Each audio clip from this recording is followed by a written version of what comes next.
بسم اللہ الرحمن الرحیم۔ ناظرین، آج 29 اپریل جمعۃ المبارک کا دن، سال 2022، شام کا وقت۔ آپ کا اپنا میزبان جاوید اقبال آپ کے اپنے یوٹیوب چینل پہ نئے پروگرام کے ساتھ، نئی شام کے ساتھ آپ کی خدمت میں حاضر ہے۔ آپ سب لوگوں کو السلام علیکم ورحمۃ اللہ وبرکاتہ۔ کیسے آپ سب لوگ؟ امید ہے خیریت سے ہوں گے، خوش ہوں گے۔ ناظرین، آج آپ کے حضور کہانی پیش کرنے جا رہا ہوں، یہ تھوڑی غور طلب ہے۔ لگتا ہے اس کا تعلق بھی ہمارے اپنے معاشرے سے ہی کہیں نہ کہیں سے، کسی نہ کسی اینگل سے، کسی نہ کسی زاویے سے ہمارے موجودہ حالات کی طرف ہی جا کے پلٹتا ہے، یہاں میچ کرتا ہے۔ بہت بڑا ملک تھا کوئی پرانے وقتوں میں، بہت امیر کبیر ملک تھا، خوشحال ملک، اور اس کا بادشاہ اور بھی زیادہ دانا اور عقل مند آدمی تھا۔ اب اس کی پرابلم کیا تھی؟ بادشاہ کی پرابلم اس کی یہ تھی کہ اس کے پاس وزیر موسمیات کی پوسٹ خالی تھی۔ ایسا کوئی بندہ نہیں مل رہا تھا جس کو وزیر موسمیات مقرر کیا جائے، کیونکہ بادشاہوں کو اس کی بڑی ضرورت پڑتی ہے۔ اس کی وجہ یہ ہوتی ہے کہ انہوں نے اکثر اوقات شکار کرنے کے لیے جانا ہوتا ہے، یا جنگوں پہ جانا ہوتا ہے، یا آنے والے کسی حملہ آور کا مقابلہ کرنا ہو، یا فصلوں کا کوئی معاملہ ہو، تو ان کو وزیر موسمیات کی خدمات کا ہر وقت ان کو ضرورت رہتی ہے۔ کئی مرتبہ ڈھیر سارے وقتوں پر وزیر موسمیات کے لیے اعلان کروایا گیا پورے ملک میں، دور دراز سے لوگ آئے بھی امیدوار بن کر، ان کا ٹیسٹ انٹرویو ہوا، مگر کوئی بھی کامیاب نہ ہو سکا۔ کوئی بھی بندہ وزیر موسمیات کی پوسٹ کے لیے فٹ قرار نہ پایا، کیونکہ یہ اہم پوسٹ ہوتی ہے، ہر ایک کو تو نہیں رکھا جا سکتا۔ خیر، اب ہوا کیا کہ بادشاہ سلامت کے قریبی رشتہ دار تھے، انہوں نے کہا کہ جی میرے پاس ایک بندہ ہے، انتہائی قابل اور عقل مند آدمی ہے، آپ کو مایوسی نہیں ہوگی، بغیر ٹیسٹ انٹرویو کے آپ اسے وزیر موسمیات بھرتی کر لیں، یعنی پرزور سفارش کی۔ اچھا، یہ جو سفارشی بھرتیاں ہوتی ہیں، یہی وہ پہلا نقطہ ہوتا ہے جہاں سے قوموں کی، ملکوں کی بنیادیں کھوکھلی کرنے کا آغاز ہو جاتا ہے۔ جس بندے کی بھرتی کے لیے، جسے ملازم کروانے کے لیے، جسے وزیر سفیر لگوانے کے لیے سفارش کی ضرورت ہو، اس کا مطلب ہے وہ سیٹ کا اہل نہیں ہے۔ لیکن یہ بات بھی طے ہے کہ آج کے دور میں بغیر سفارش کے اہل لوگ جو ہیں وہ ڈگریاں لے کر، تجربہ لے کر سڑک پہ ریڑیاں لگائے کھڑے ہوئے ہوتے ہیں، ان کو کوئی پوچھتا نہیں ہے۔ اور جو سفارشی ہوتے ہیں وہ بڑے بڑے عہدوں پر، بڑی بڑی پوسٹوں پر براجمان ہوتے ہیں۔ اور ایک عقل مند دانا کا قول میرے ذہن میں آ رہا ہے، اس نے کہا تھا، کیا خوب کہا، اس نے کہا کہ 100 بندہ اہل، یعنی قابل، لائق، فائق بندہ اگر بھرتی سے رہ جائے تو اس سے ملک کو، قوم کو اتنا نقصان نہیں ہوتا جتنا ایک نااہل کے بھرتی کر لینے سے ہوتا ہے۔ ایک ایسا بندہ جو اس پوسٹ کا، اس سیٹ کا اہل نہ ہو، اس اسامی کے قابل نہ ہو، مطلوبہ معیار پہ پورا نہ اترتا ہو، اس کو بھرتی کر لینا، اس کو اختیارات دے دینا، اس کے ہاتھ میں، اس کی قلم میں پاورز دے دینا، یہ بہت بڑی خامیوں، خرابیوں کا پیش خیمہ ہوا کرتا ہے۔ جتنی خرابی اس حرکت سے معاشرے میں آتی ہے، اتنی خرابی 100، 500 اہل بندے کو بھرتی نہ کرنے سے نہیں آتی۔ شاید کہ تیرے دل میں اتر جائے میری بات، انداز بیاں اگرچہ میرا شوخ نہیں۔ شاید آپ کو سمجھ آ گئی ہو میں کیا کہنا چاہ رہا ہوں۔ جی، واپس آتے ہیں بادشاہ سلامت کی طرف۔ جن کی بپتا یہ تھی کہ ان کو کوئی اہل وزیر نہیں مل رہا تھا. سفارش کر دیجیے ایک قریبی رشتہ دار نے. انہوں نے کہا کہ جی سکے بند بندہ ہے, آزمایا ہوا, ٹیسٹڈ آدمی ہے, اس کے ٹیسٹ انٹرویو کی بھی ضرورت نہیں ہے. میں نے بڑی سفارش سے, بڑی تگ و دو, بڑی جد و جہد کے بعد, بڑی اسٹرگل کے بعد اسے بیرون ملک سے منگوایا. آپ اسے وزیر موسمیات لگائیں, آپ کو مایوسی نہیں ہوگی. بادشاہ سلامت نے اتنی تسلی سنی اپنے رشتہ دار کے منہ سے, تو ظاہر ہے اسے یقین کرنا پڑا کہ یار یہ اتنی یقین سے, اتنی شیورٹی سے, اتنے کانفیڈنس کے ساتھ کہہ رہا ہے تو یہ غلط تو نہیں ہوگا, اس میں تھوڑی بہت سچائی تو ہوگی. بندے کو بھرتی کر لیا گیا, وزیر موسمیات, اسی آدمی کو مقرر کرنے کا نوٹیفکیشن ہو گیا. اعلان کر دیا گیا جی آج سے اس ملک کا وزیر موسمیات فلاں فلاں فلاں, یہ بندہ آپ کے سامنے کرسی پہ بیٹھا. کوشش اور خواہش تو ہر کسی کی ہوتی ہے کہ مجھے اچھی جاب مل جائے, اور خاص طور پر محل میں, بادشاہی سیٹ اپ میں سیٹ مل جانا. بادشاہ تو ویسے بھی حکمران خاندان کہلاتے ہیں. آج کل تو خیر وہ جو وزیر اعظم, وزیر اعلیٰ ہوتے ہیں, اس کے بچے پوتیاں پوتے کہہ رہے ہوتے ہیں کہ ہم حکمران خاندان سے ہیں. سمجھ نہیں آتی بھی اس بات پہ رویا جائے یا ہنسا جائے کہ وزیر اعلیٰ یا وزیر اعظم کسی ملک کا جہاں پہ جمہوریت ہو, اس کے پوتے پوتیاں, بیٹے بیٹیاں, تو سارے رشتہ دار وہ حکمران خاندان سے ہیں. کیا کہیں گے؟ خیر واپس پھر آؤں گا اپنی کہانی کی طرف, نہیں تو بات کسی اور طرف نکل جائے گی اور لمبی ہو جائے گی. خیر بادشاہ سلامت نے کہا اپنے وزیر موصوف کو, اس سے ریکویسٹ کی کہ یار ہم نے پرسوں والے دن شکار کے لیے جنگل میں جانا ہے, آپ ہمیں یہ بتاؤ کہ کہیں موسم کی خرابی یا بارش کا کوئی امکان تو نہیں ہے. اس نے کہا بادشاہ سلامت میں 3 دن پہلے کوئی پیٹنٹ قسم کی پریڈکشن نہیں کر سکتا, میں آپ کو 10-12 گھنٹے پہلے بتا دوں گا. بادشاہ سلامت مطمئن ہو گیا کہ ٹھیک ہے, ہمیں روانگی سے پہلے 2-4 گھنٹے پہلے بتا دینا. جب انہوں نے شکار پہ جانا تھا, وہ دن آیا, وہ وقت آ گیا, تو انہوں نے اپنے وزیر موصوف سے پوچھا, وزیر صاحب آپ موسمیات کے وزیر ہیں, فرمائیے موسم کی صورتحال کیا ہے. وزیر نے کہا جناب عالی بادشاہ سلامت آپ کا اقبال بلند ہو, چاپلوسی, خوشامد.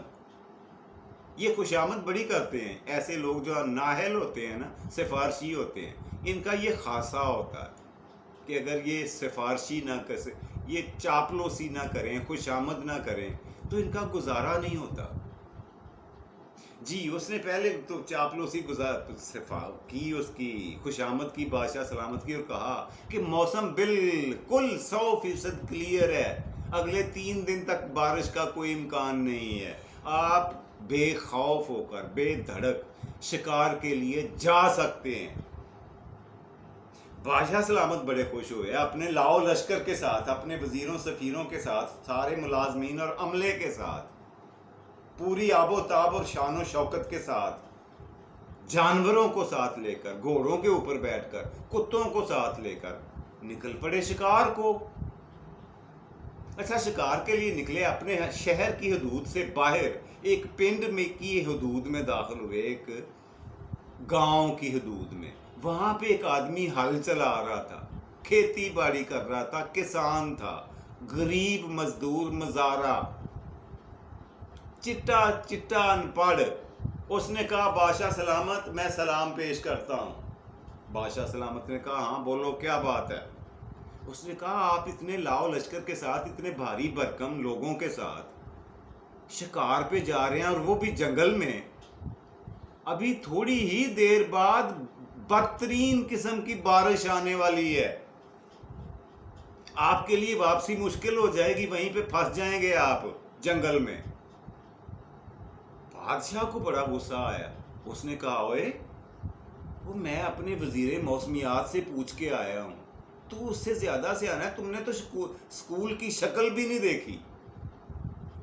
2-4 جماعتیں بھی نہیں پڑھا، تو ساری عمر تم نے مزدوری کی ہے، مزاریت کی ہے، کاشتکاری کی ہے، حال چلائے ہیں بس کھیتوں میں، اور مجھے بتا رہے ہو کہ تمہارے وزیر جو ہے اس کی پیشین گوئی غلط ہے۔ دل تو چاہتا ہے تمہیں سزا دی جائے، پر چلو تمہیں معاف کرتا ہوں، دفع ہو جاؤ، میری آنکھوں کے سامنے سے اپنی شکل گم کرو۔ چلا گیا جی وہ چپ کر کے۔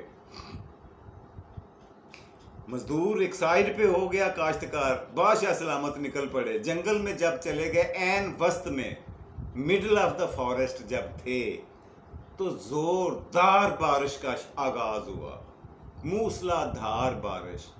It was raining cats and dogs. اچھا، یہ ایک انگریزی کا محاورہ ہے، cats and dogs. Cats and dogs کا مطلب ہے شدید ترین بارش ہونا، موسلا دھار بارش ہونا۔ اب یہ مجھے یاد آ گیا ہے کہ یہ محاورہ انگریزی میں کیسے اور کب بنا۔ میں انشاءاللہ لکھ لیتا ہوں، آپ کو اگلے کسی دن اس کہانی کی جگہ یہی سناؤں گا کہ یہ کیٹس اینڈ ڈاگز کا محاورہ کیسے بنا، کیسے یہ انگریزی زبان میں رائج ہوا، اور کہاں سے اس کا آغاز ہوا، کیوں ہوا، کیسے ہوا۔ بہرحال بارش شروع ہو گئی جی۔ بادشاہ سلامت کو اب اپنے وزیر پر غصہ آ رہا تھا اور رشک آ رہا تھا اس کاشتکار پر، اس مزارے پر، اس مزدور پر، جس نے رستہ روک کر بادشاہ سلامت کو اطلاع دی تھی کہ بادشاہ سلامت تھوڑی ہی دیر بعد طوفانی بارش آنے والی ہے۔ اچھا، بادشاہ سلامت جب واپس اپنے محل میں گئے، تیسرے دن جنگل میں پھنسے رہے، اور واپس جب وہ پہنچے اپنے محل میں، تو انہوں نے 2 کام کیے۔ نمبر 1 تو یہ کہ وہ جو وزیر موسمیات تھے نا، ان کی چھٹی کروائی۔ چلو عقل مندی کی بات کی، دیر آئے درست آئے، دیر سے صحیح، لیکن اب تو یہاں پہ تو ایسا بھی نہیں ہوتا، بلکہ اپنی غلطی کو جسٹیفائی کرنے کے لیے دلائل دیے جاتے ہیں، انٹرویو دیے جاتے ہیں، اور جسٹیفائی کیا جاتا ہے کہ نہیں جی وہ اس وجہ سے، اس وجہ سے، وہ بندہ غلط نہیں ہے، وہ ٹھیک ہے۔ لیکن اس بادشاہ نے ایسا نہیں کیا، یہ اس کی مہربانی ہے کہ اسے جلد پتہ چل گیا کہ یہ نالائق ہے، نااہل ہے، اس سیٹ کا حقدار نہیں ہے۔ اس نے اس کی چھٹی کروا دی، وہ اپنے گھر کو ہو لیا۔ اور دوسرا اس نے حکم جاری کیا، شاہی فرمان جاری ہوا کہ وہ جو فلاں رستے میں ہمیں کاشتکار ملا تھا، مزارہ ملا تھا، مزدور ملا تھا، جو حال چلا رہا تھا، کسی طریقے سے ڈھونڈ کر تلاش کر کے اسے ہمارے حضور پیش کریں، دربار شاہی میں حاضر کریں اسے۔ پولیس والے گئے، اسے ڈھونڈ کر اس کو قابو کر کے شاہی دربار میں لے آئے جی، پیش کر دیے۔ بادشاہ سلامت نے اس سے یہ کہا کہ مجھے یہ بتاؤ کہ تم نے یہ تعلیم کہاں سے حاصل کی ہے؟ اس نے کہا بادشاہ سلامت کون سی تعلیم؟ اس نے کہا یہی موسم کا پتہ کرنے والی۔ انہوں نے کہا اس کے لیے موسم کا پتہ کرنے کے لیے تعلیم تربیت کی ضرورت نہیں ہے، یہ تو سینہ بسینہ میں نے اپنے آباء و اجداد سے سیکھا ہے۔ جو انہوں نے مجھے ٹونے اور ٹوٹکے بتائے ہوئے ہیں وہ کبھی غلط ثابت نہیں ہوئے۔ اس نے کہا کھل کر بتاؤ، میں تمہاری بات کا مطلب نہیں سمجھا، مجھے بتاؤ کہنا کیا چاہتے ہو، کیسے تمہیں پتا چلا کہ اتنی تیز رفتار اور موسلا دھار طوفانی بارش آنے ہی والی ہے؟ اس نے کہا بادشاہ سلامت بات یہ ہے کہ میرے پاس ایک گدھا ہے۔ گدھا ٹھیک ہے، اس نے بادشاہ سلامت نے ٹوکا۔ بادشاہ سلامت نے کہا نہیں، رکو یہیں پہ، گدھے کو چھوڑو، میں آج کے بعد تمہیں وزیر موسمیات مقرر کرتا ہوں، بولو نوکری کرو گے؟ اس نے کہا بادشاہ سلامت نہیں کر سکتا میں، یہ بہت بڑی جاب ہے آپ جو مجھے آفر کر رہے ہو، میں اس کا اہل نہیں ہوں، میری تعلیم میرا تجربہ ایسا ہے ہی نہیں، میں یہ نوکری قبول نہیں کر سکتا، میں اپنی مزدوری میں خوش ہوں، میں اپنے بیوی بچوں کی، اپنی فیملی کی کفالت کر رہا ہوں، میرا گزر بسر ٹھیک ہو رہا ہے، الحمدللہ، اللہ کا شکر ہے، مجھے کسی چیز کی ضرورت نہیں ہے، تمنا نہیں ہے کسی عہدے کی، کسی پیشکش کی، کسی وزارت کی، کسی سفارت کی، ضرورت نہیں ہے مجھے۔ بادشاہ سلامت نے کہا اچھا پھر وہ بتاؤ گدھے والی بات، وہ کیا تم سنانے جا رہے؟ تو اس ملازم نے، اس مزارع مزدور نے یہ کہا بادشاہ سلامت میرے پاس ایک گدھا ہے، اس سے میں صرف یہ کام لیتا ہوں کہ کھیتوں سے جب اپنے جانوروں کے لیے چارہ کاٹتا ہوں تو اس کی پیٹھ پر لاد کر اپنے گھر لے کے آتا ہوں اور وہ چارہ کاٹ کر ٹوکے پر اس کی کٹائی کر کے اپنے جانوروں کو کھلاتا ہوں، اس سے زیادہ اس گدھے کا کوئی کام نہیں ہے۔ اب میں نے اپنے بزرگوں سے، بڑوں سے سینہ بسینہ ایک بات سنی ہوئی ہے اور میں نے خود بھی آزمائی ہے، ٹیسٹڈ ہے، اور اسی کی بیس پر میں نے آپ کو موسم کی پیشین گوئی کی تھی۔ وہ یہ ہے کہ جب میرے گدھے کے کان جو ہیں وہ ڈھیلے ہو کر نیچے ہو جائیں، کان کھڑے رہنے کی بجائے ڈھیلے ہو جائیں اور نیچے ہو جائیں، تو اس کا مطلب ہوتا ہے کہ بارش آنے کو ہے۔ اور اس کی گدھے کی یہ پیشین گوئی کبھی بھی کسی بھی وقت غلط ثابت نہیں ہوئی، اور اسی کی بنیاد پر میں نے آپ کو مطلع کیا تھا۔ اس سے زیادہ میرے پاس کوئی خوبی، کوئی فن، کوئی کمال نہیں ہے۔ بادشاہ سلامت نے کہا، بادشاہ تو پھر بادشاہ ہوتے ہیں نا۔ بادشاہ سلامت نے کہا واہ، اس گدھے کو فوری طور پر میرے محل میں پیش کیا جائے۔ وہ گدھے کو لے کے آ گیا جناب مزدور آدمی کہ بادشاہ کا حکم ہے جی، یہ لو جی، یہ میرا گدھا ہے۔ اس نے کہا ٹھیک ہے، آج کے بعد وزیر موسمیات کا عہدہ جو ہے ہم اس گدھے کے نام کرتے ہیں۔ اب بتائیں اس بات پر، اس فیصلے پر ہنسا جائے یا رویا جائے کہ جب کسی بندے کے پاس اختیارات ہوتے ہیں تو اختیارات کے نشے میں اتنا اندھا بھی ہو سکتا ہے کہ کسی گدھا صفت انسان کو، کسی جانور کو جو انسان کہلانے کے بھی لائق نہیں ہے، اس کو اتنی بڑی وزارت دے دی جائے، اس کو اختیارات دے دیے جائیں۔ یہ وہ نقصان ہوتا ہے جو قوموں کو، ملکوں کی جڑیں کھوکھلی کرنے کے لیے کافی ہوتا ہے۔ اب گدھے کو جناب علی انہوں نے سارے وزیر اور سفیر جتنے مشیر دربار میں بیٹھے ہوئے تھے، بادشاہ سلامت نے حکم دیا کہ گدھے کا نوٹیفکیشن جاری کیا جائے کہ آج کے بعد وزیر موسمیات یہ گدھا ہوگا۔ تو عرض کرنے کا مقصد یہ تھا کہ جہاں پہ انسانوں کے اوپر ایسے لوگوں کو بٹھا دیا جائے، وہ اختیارات دے کر، حکومت دے کر، جن کی اپنی فطرت جانوروں جیسی، گدھوں جیسی ہو، تو پھر بتائیں کہ وہ ملک، وہ قوم کیسے ترقی کر سکتی ہے، کیسے آگے بڑھ سکتی ہے؟ اس کو تباہی سے بچا کون سکتا ہے؟ مان لیا کہ وہ کان کھڑے بھی کر لیتا ہے جانور، نیچے بھی کر لیتا ہے، ڈھیلے بھی چھوڑ دیتا ہے، لیکن دیکھنے والا، سمجھنے والا تو انسان ہے۔ اس کو چھوڑ کر اس جانور کو، گدھے کو وزیر کی کرسی پہ بالکل وہ لوگ بھی گدھے ہی ہوتے ہیں۔ دوسرا مطلب کہنے کا یہ ہے کہ جو وہ سیٹ کے، اس کرسی کے اہل نہیں ہوتے، ان کو حالات نے یا دوسرے تیسری طاقتوں نے مل کر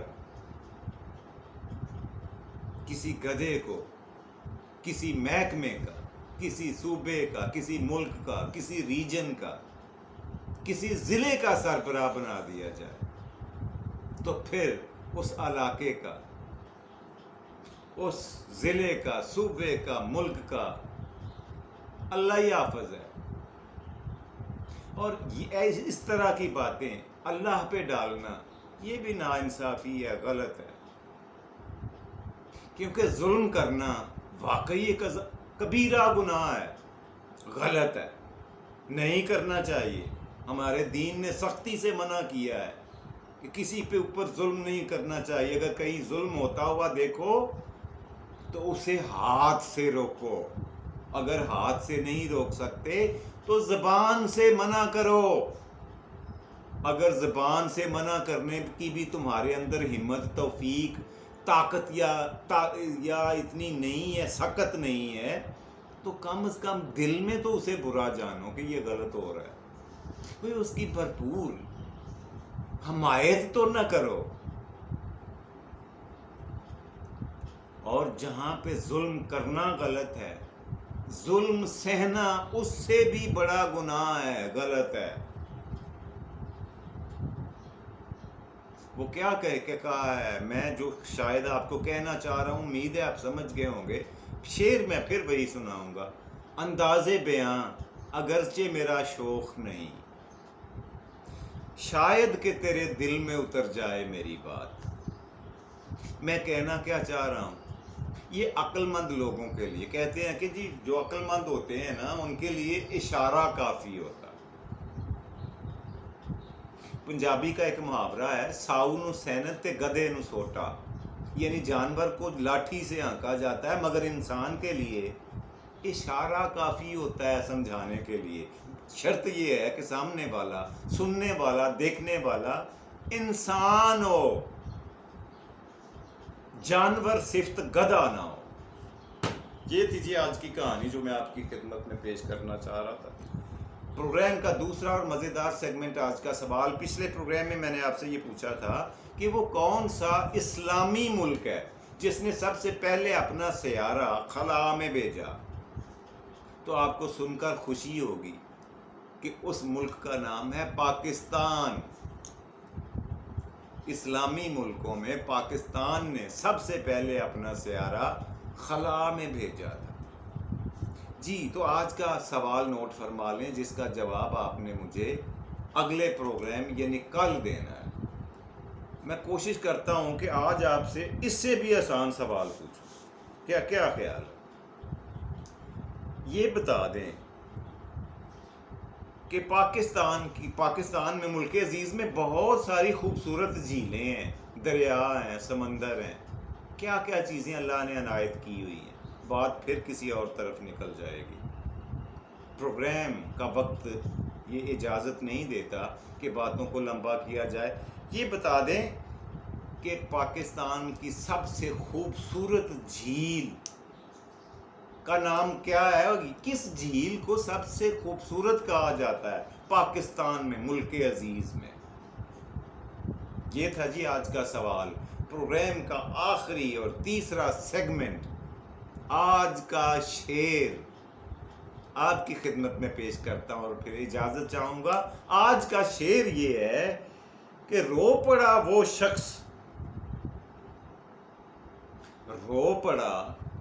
شخص بھی مجھے الوداع کہتے ہوئے۔ رو پڑا وہ شخص بھی مجھے الوداع کہتے ہوئے، میری شرارتوں پہ جو دیتا تھا دھمکیاں جدائی کی، میری شرارتوں پہ جو دیتا تھا دھمکیاں جدائی کی۔ یہ تھا جی آج کا پروگرام۔ اپنے میزبان جاوید اقبال کو دیجیے اجازت۔ اپنا اور اپنے پیاروں کا ڈھیر سارا خیال رکھیے گا۔ اللہ سبحانہ و تعالیٰ سے دعا ہے دست بستہ کہ آپ کو آسانیاں عطا فرمائے اور آسانیاں تقسیم کرنے کی توفیق دے۔ ہم سب کا اللہ حامی و ناصر ہو، اور پاکستان زندہ باد۔